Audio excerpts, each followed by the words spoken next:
माताओं, बहनों, धर्म प्रेमी बंधुओं, वो बुजुर्ग बोझ बन गए। क्यों?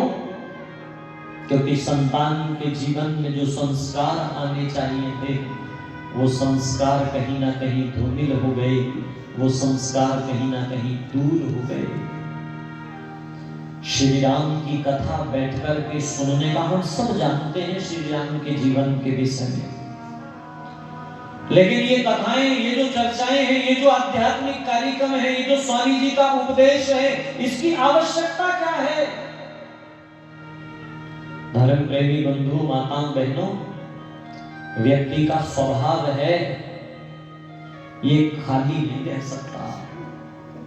आप सब किसान बैठे हुए हैं, यदि खेत को खाली छोड़ दिया जाए, कोई फसल ना बोई जाए उसमें, तो बोलो खाली ही रहेगा कि कुछ पैदा होगा उसमें? खरपतवार पैदा हो जाएगी, खाली नहीं रहता खेत। मेरा और आपका ये जीवन भी, मेरा और आपका मन भी ऐसा ही है। इस जीवन में या तो सुंदर संस्कारों की सुंदर फसल बो दो, नहीं तो याद रखना खरपतवार पैदा होगी, उसे पैदा होने से कोई रोक नहीं सकता। पुराने लोग कहते थे खाली दिमाग शैतान का घर होता है। मैं निवेदन करने लगा हूं, समझदार आदमी थे कोतवाल नानक चंद, जिनके मन में ये विचार आया कि मेरा बेटा मुंशीराम नास्तिक हो चुका है, उसके हृदय के अंदर आस्तिकता के भाव प्रस्फुटित हो जाएं। घर गए तो जाकर के कहा, बेटा एक संस्कृत के बहुत उच्च कोटि के जानने वाले विद्वान आए हैं, उनके प्रवचनों को सुनने के लिए चलना मुंशीराम।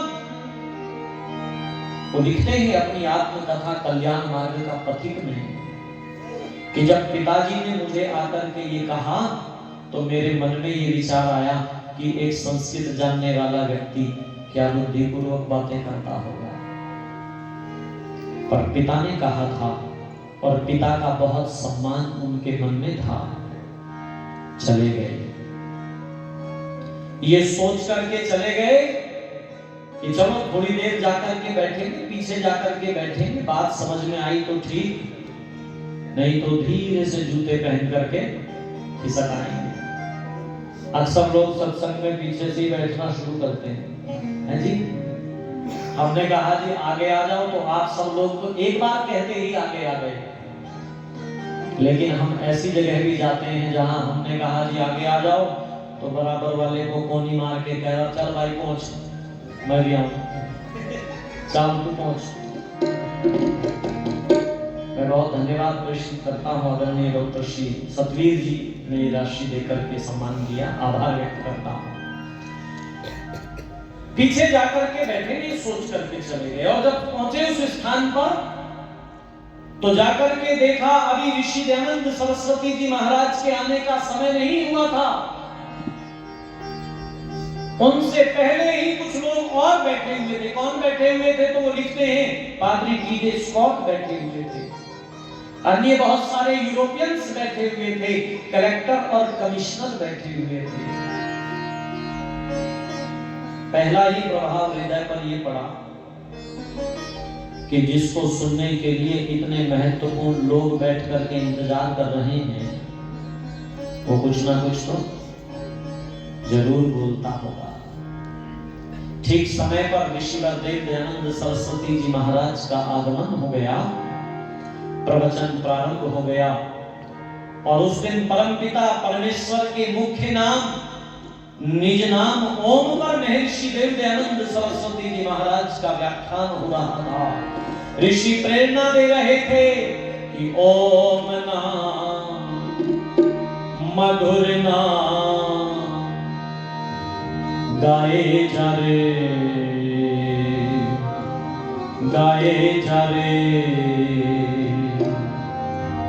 प्राणी बोल के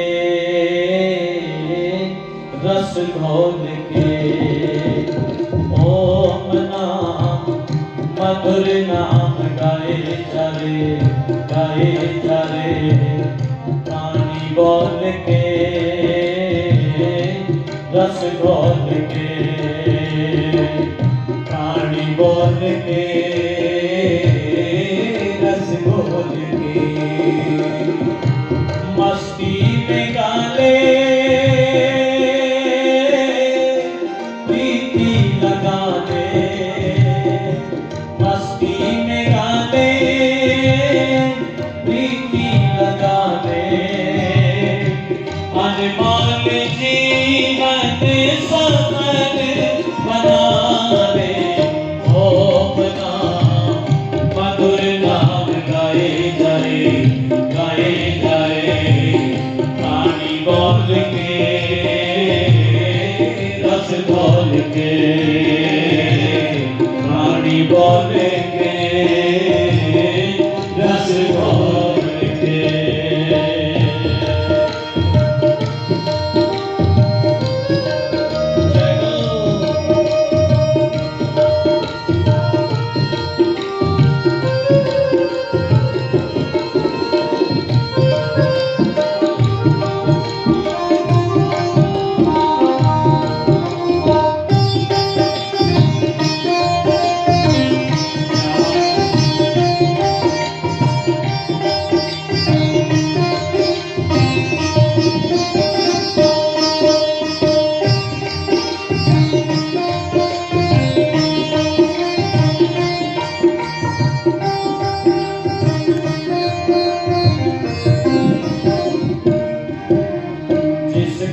जब से बुद्धि विमल हो जाती है, हो जाती है,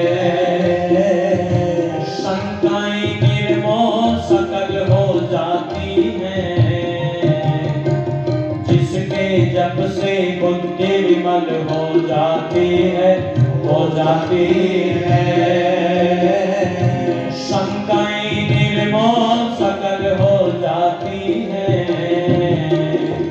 प्रतिपल पल आनंद आंतरिक होता है, होता है, जिसके जब से मन अति हर्षित होता है, उसको ही ध्यान दे मन में बसा ले, उसको ही आले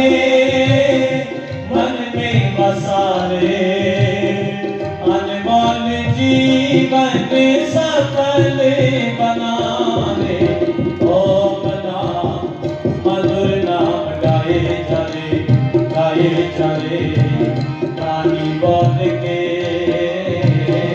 रस घोल के, प्राणी बोल के रस घोल के।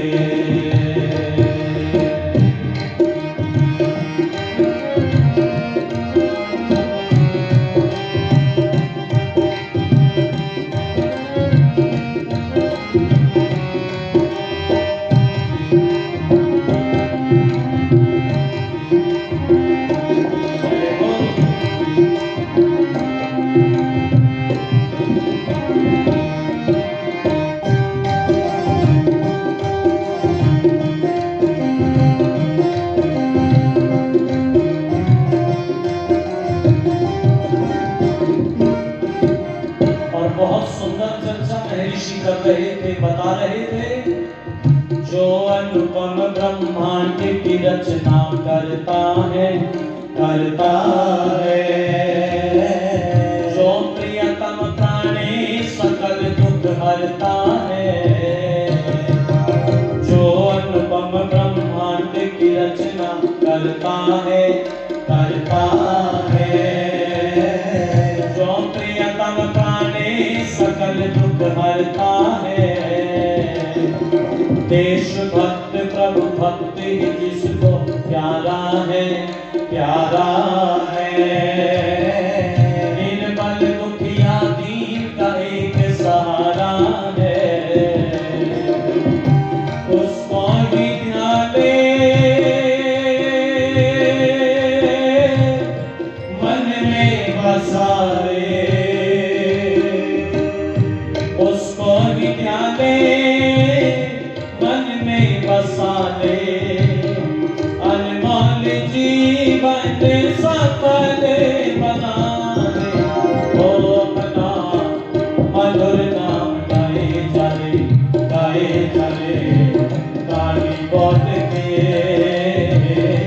रस घोल के, गाली बोल के रस घोल के।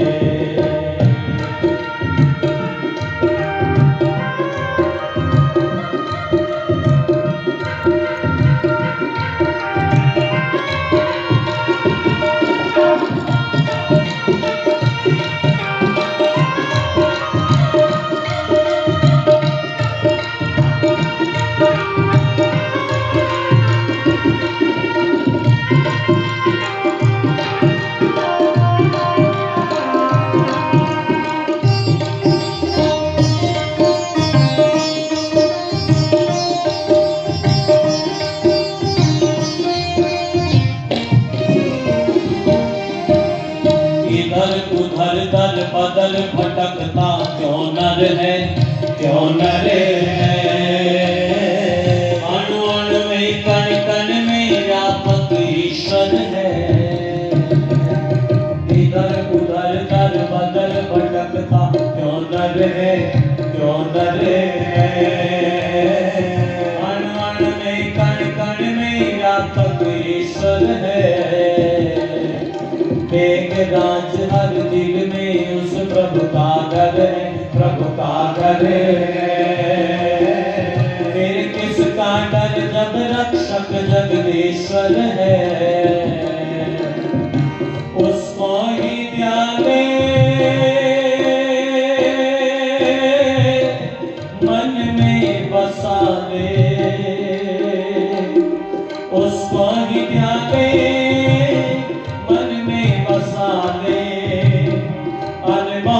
जीवन सफल बना दे। ओम नाम मधुर नाम गाए चले, गाए चले, गाली बोल के रस बोल के, गाली बोल के रस बोल के, गाली बोल के रस बोल के, रानी बोल के रस बोल के, रानी बोल के रस बोल के, रानी बोल के रस बोल के।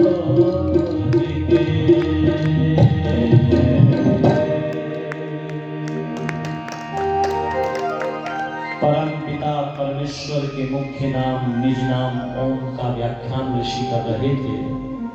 क्या शुभ नाम है जी?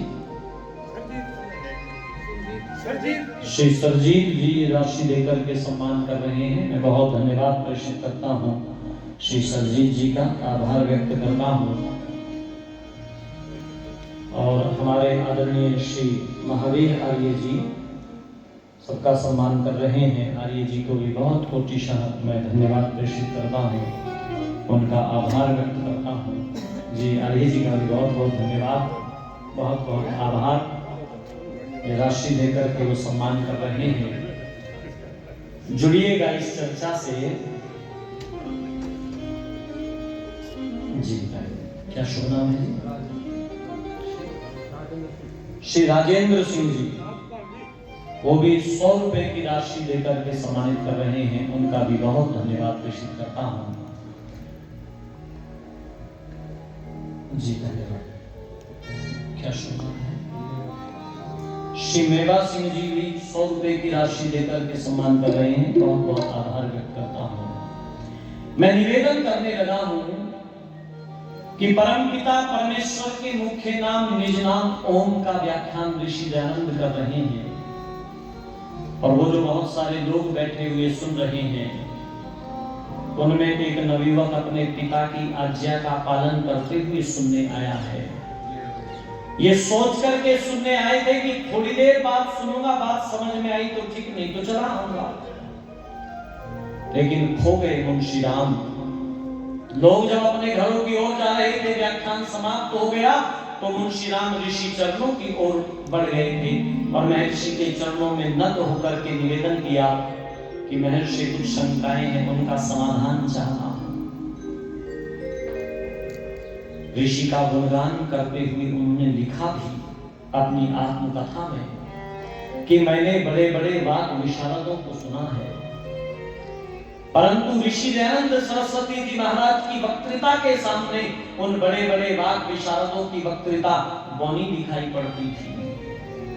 और लिखते हैं ऋषि का गुणगान करते हुए इतना ही नहीं, मुझ नास्तिक को परमपिता परमात्मा के मुख्य नाम निज नाम ओम में निमग्न करा देने का काम तो ऋषि आत्मा का ही था, ऋषि आत्मा का ही था।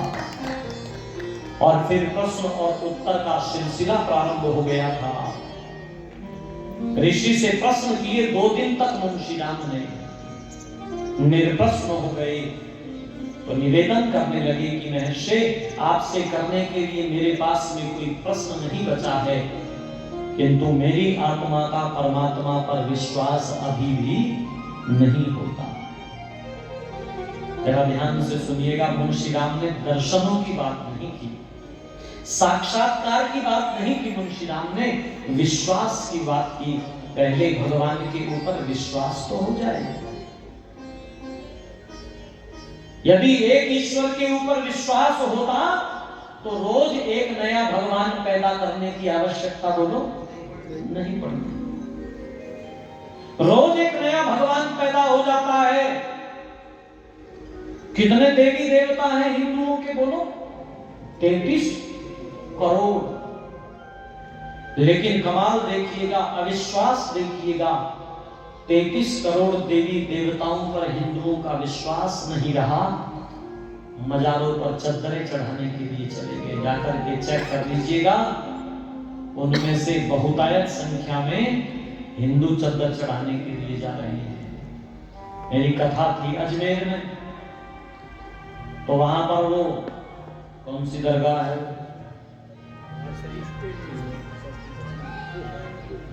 समझ ही गए आप जिसकी दरगाह है, शरीर पूरी बनाता था। वहां पर जो है ना, हम लोगों को ले गए, बोले थे आओ आपको दिखा के लाते हैं कि स्थिति क्या है। जाकर के देखा तो बहुतायत संख्या में हिंदू खड़े हुए लाइन में। ये अविश्वास ही तो है। ऋषि दयानंद सरस्वती जी महाराज ने इस विश्वास की बात की थी। राम और कृष्ण के बेटों का जो विश्वास खो गया, यदि वो विश्वास वापस न लौटा तो याद रखना, गुलामी की वो बेटियां अभी कहीं गई नहीं है, वो फिर से पैरों में आ सकती हैं। ऋषि दयानंद सरस्वती जी महाराज से विश्वास की बात कर रहे हैं मुंशी राम, और स्वामी दयानंद सरस्वती उस विश्वास की जिम्मेदारी भी नहीं लेते। ये बोले मुंशी राम, ये वादा मैंने तुमसे कल किया था कि मैं तुम्हारी आत्मा का परमात्मा पर विश्वास दिला दूंगा। मुंशी राम, यह तो तभी संभव है जब उस परमपिता परमात्मा की ही कृपा हो जाएगी। उसकी कृपा के बगैर ये संभव नहीं है मुंशी राम, उसकी कृपा के बगैर ये संभव नहीं है। तो एक प्रश्न उठता है कि कृपा भगवान नहीं कर रहा है तो गलती मेरी थोड़ा, ये गलती तो उसी की है। वो कृपा करे तो सत्संग में जाऊं, है जी। इस कृपा की भी एक दुकान खुली इस देश में, करोड़ों रुपए का बिजनेस कर गया स्वामी जी। हरी चटनी, लाल चटनी। लोगों ने पूछा बाबा कारोबार नहीं चल रहा। बाबा ने पूछा ये बता तूने गोलगप्पे कब खाए थे? इसने कहा गोलगप्पे खाए हुए तो बहुत दिन हो गए। तो बाबा ने कहा गोलगप्पे खाने शुरू करो, कृपा आनी शुरू हो जाएगी। लेकिन ध्यान दीजिएगा, दया और कृपा दोनों अलग अलग शब्द हैं। भगवान की दया तो सबके ऊपर समान रूप से बरसती है, लेकिन उसकी कृपा को प्राप्त करने के लिए तो पात्र बनना पड़ता है, अंतःकरण को पवित्र करना पड़ता है। और याद रखना, यदि ये अंतःकरण पवित्र नहीं हुआ तो प्रभु की कृपा बरस न सकेगी।